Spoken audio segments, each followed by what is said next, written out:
दोस्तों, मनीष कश्यप एक ऐसा नाम जो किसी के पहचान की मोहताज नहीं है। मनीष कश्यप भारतीय जनता पार्टी के नेता है और उससे पहले मनीष कश्यप सच तक न्यूज़ के मालिक भी हैं। साथ मनीष कश्यप ने बिहार के अंदर हो रहे करप्शन, साथ बिहार के मजदूरों को अन्य राज्य में किए जा रहे प्रताड़ना को लेकर के लगातार आवाज़ उठाने का काम किया। मनीष कश्यप के ऊपर 40 गोलियां चलाई गई। मनीष कश्यप के उस भाषण को भी हम सुनाएंगे जिसमें मनीष कश्यप ने खुद अपनी जुबान से कहा है कि मनीष कश्यप के ऊपर 40 गोलियां चलाई गई।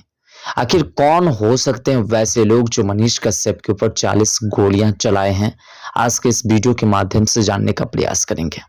दरअसल बात है कि मनीष कश्यप उसी समय से हाईलाइटेड हैं जब मनीष कश्यप ने बिहारी मजदूरों को तमिलनाडु में प्रताड़ित किए जाने को लेकर के वीडियोस प्रसारित किए थे। उसके बाद मनीष कश्यप की पब्लिसिटी भी काफ़ी बढ़ गई, क्योंकि मनीष कश्यप मात्र एक ऐसे क्रांतिकारी निकले बिहार से जिन्होंने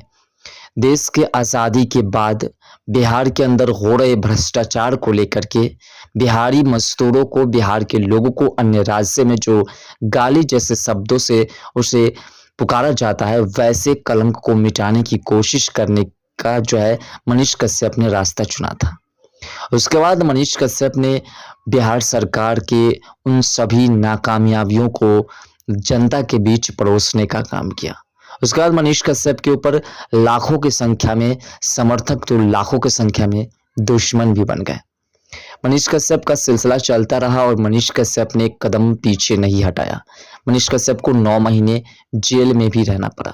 लेकिन मनीष कश्यप के जो विरोधी लोग हैं, कहीं ना कहीं वो मनीष कश्यप को रास्ते से हटाने की कोशिश करते हैं और इसी को लेकर के मनीष कश्यप के खिलाफ में हमेशा कहीं ना कहीं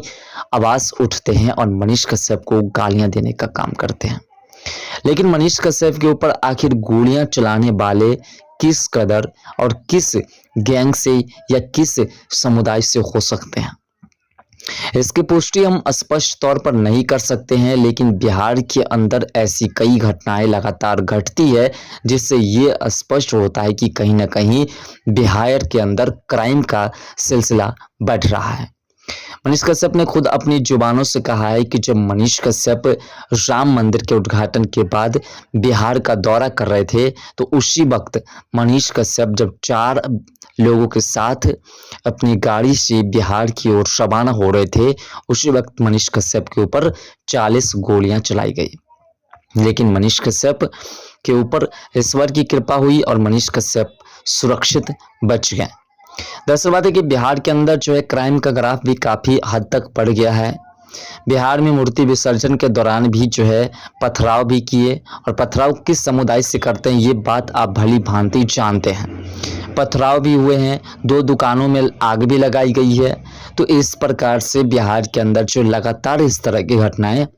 घटती है। मनीष कश्यप जब राम मंदिर के उद्घाटन के बाद बिहार लौट रहे थे तो उनके ऊपर जो आक्रमण हुआ है, इसमें मनीष कश्यप के उन्हीं विरोधियों सबका हाथ हो सकता है जिन्होंने मनीष कश्यप के बीजेपी ज्वाइन करने पर, बीजेपी की काम की तारीफ करने पर मनीष कश्यप को गाली देने का काम किया था। इस बात से तो किसी प्रकार से इनकार नहीं किया जा सकता है कि मनीष कश्यप एक सच्चे सनातनी भी है और शासक बिहार के एक ऐसे युवा नेता है जो भविष्य में बिहार के लिए कुछ नया करेंगे।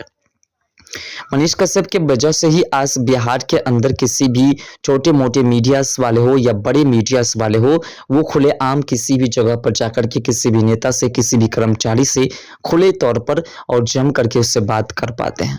ये कहीं ना कहीं मनीष कश्यप की देन है। मनीष कश्यप ने जब माइक और कैमरा उठा करके निकलने का काम किया था और जब सभी स्कूल, समुदाय भवन जहां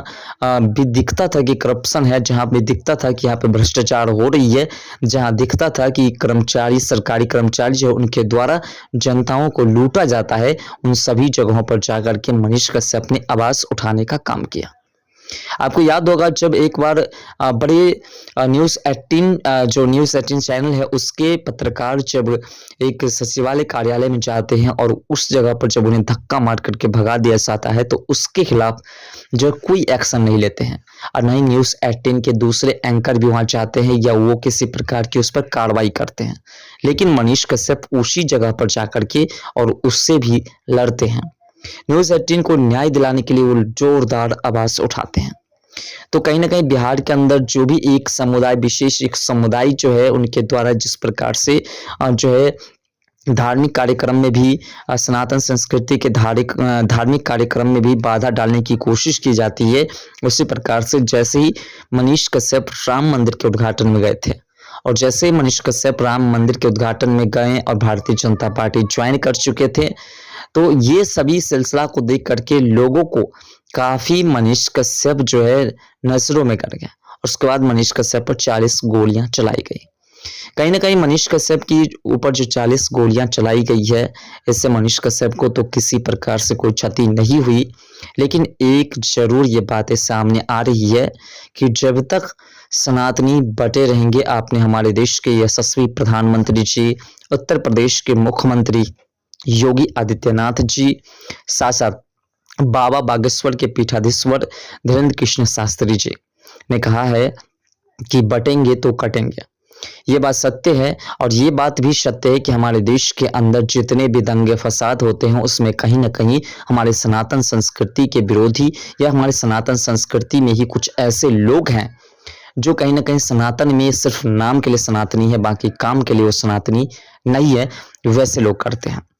दरअसल बात है कि बिहार के अंदर या देश के अंदर जो माहौल बन रहा है इस माहौल में कहीं ना कहीं ऐसे लोग हैं जो आतंकवादी को जब उनको सजा दी जाती है तो उस पर रोते हैं और जब एक देशभक्त को सजा दी जाती है या एक देशभक्त को प्रताड़ित की जाती है तो उस पर जो है उसे हंसी निकलती है। ऐसे लोग भी हैं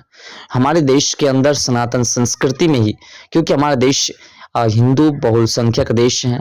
और हमारे देश में हिंदू ही कुछ ऐसे लोग हैं जो कहीं ना कहीं हमारी ही धर्म हमारे ही संप्रदाय पर आवाज उठाते हैं, उसी पर गलत निगाहें डालते हैं। तो ये बात स्पष्ट है कि कहीं ना कहीं हमारे देश में एक ऐसे क्रांतिकारी लहर की जरूरत है जो हमारे देश के यशस्वी प्रधानमंत्री जी भी चाहते हैं, जिससे कि जितने भी वामपंथी है, जितने भी हमारे सनातन संस्कृति के विरोधी है, उन सभी को मुंहतोड़ जवाब दिया जा सके। हमारे देश के तमाम जितने भी सनातन संस्कृति वाले लोग हैं उन सभी से हम निवेदन करना चाहते हैं कि सभी लोग एक होइए और एक हो करके आवाज उठाइए और एक हो करके हम लोग सनातन संस्कृति के लिए लड़ने का काम करें, ताकि आने वाले भविष्य में किसी भी प्रकार की कोई दिक्कत हमारे सनातन संस्कृति पर ना पड़े। इसके लिए सभी को एकजुट होना होगा और कुछ जो बागर लोग हैं हमारे बीच उसे समझाना बुझाना या उसे समझाने बुझाने से नहीं समझता है तो उसे किसी तरीके से जो यानी कि साम दाम दंड भेद के साथ उन्हें समझाना होगा। फिलहाल मनीष कश्यप के उस भाषण को सुनिए जिसमें मनीष कश्यप के ऊपर 40 गोलियां चलाई गई। इसका मनीष कश्यप ने खुद पुख्ता सबूत पेश किया, यानी कि मनीष कश्यप ने खुद अपनी जुबानों से इस बात को सिद्ध किया है। आ रहा था बिहार तो मेरे ऊपर 40 गोली चलाई गई, 40 गोली चलाई गई, लेकिन मैं